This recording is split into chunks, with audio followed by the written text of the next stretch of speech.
सिंह और सियार की कहानी। बहुत समय पहले की बात है। हिमालय की गुफा में एक सिंह रहा करता था। जंगल के जीव जंतुओं को अपना आहार बना वह दिन प्रतिदिन बलिष्ठ होता जा रहा था।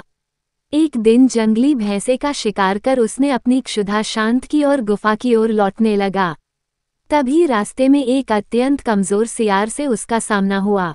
निरीह सियार अपने समक्ष बलशाली सिंह को देख नतमस्तक हो गया और बोला, वनराज, मैं आपकी शरण में आना चाहता हूँ।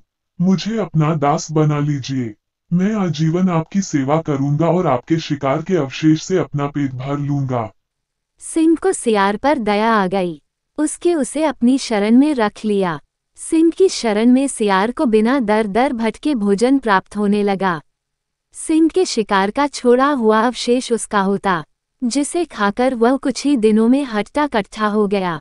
शारीरिक सुगढ़ता आने के बाद सियार स्वयं को सिंह के समतुल्य समझने लगा। वह सोचने लगा कि अब वह भी सिंह के समान बलशाली हो गया है। इसी दंभ में वह एक दिन सिंह से बोला, अरे सिंह, मेरा हृष्ट पुष्ट शरीर देख। बोल, क्या अब मैं तुमसे कम बलशाली रह गया हूँ? नहीं ना, इसलिए आज से मैं शिकार कर उसका भक्षण करूंगा। मेरे छोड़े हुए अवशेष से तुम अपना पेट भर लेना। सिंह सियार के प्रति मित्रवत था। उसने उसकी दंभपूर्ण बातों का बुरा नहीं माना, किंतु उसे सियार की चिंता थी। इसलिए उसने उसे समझाया और अकेले शिकार पर जाने से मना किया। लेकिन दंभ सियार के सिर पर चढ़कर बोल रहा था। उसने सिंह का परामर्श अनसुना कर दिया। वह पहाड़ की चोटी पर जाकर खड़ा हो गया। वहां से उसने देखा कि नीचे हाथियों का झुंड जा रहा है।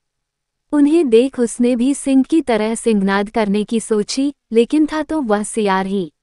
सियार की तरह जोर से हुआ की आवाज निकालने के बाद वह पहाड़ से हाथियों के झुंड के ऊपर कूद पड़ा।